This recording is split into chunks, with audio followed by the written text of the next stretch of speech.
While not everyone realizes this, one of the most important functions of rules in RPGs is to act as an independent arbiter.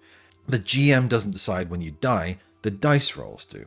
That layer of separation between the arbiter and the laws they uphold are what stops the entire game from just becoming GM fiat. In most RPGs, in combat, there's a sense that the GM isn't actively trying to kill the players, they're just acting out the monsters, having the monsters do what the monsters would do.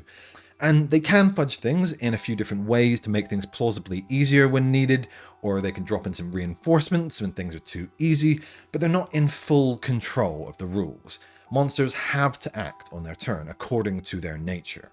And I think that's why combat can be so thrilling in RPGs, even without the dopaminergic gamified mechanics of video games. You're in your character's shoes, where anything could go wrong. The consequences are real and lasting. It's possible for a campaign to end because of bad rolls.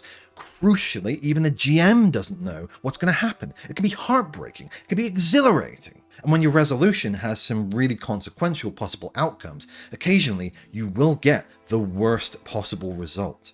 This weekend, I was running a playtest of my own system, and I was sort of trying to take it easy on the players, because most of them didn't really know the system. So when an enemy rolled an ultimate success versus the player who just happened to be my Daggerheart GM, and they took him from uninjured to downed in that single hit, it wasn't my choice. It wasn't fair, it was just phenomenally unlucky, but it instantly created stakes, drama, and the reality that the players had to act now or lose a teammate.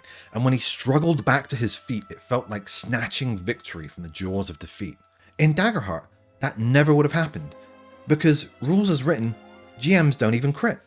Now, I would just ignore that rule, but even as a player, the damage system is designed to make it so that nothing too dramatic ever happens. Because after rolling all your damage die, adding them up, and comparing them to the enemy damage thresholds, the most damage you ever do is 3. 3 hit points.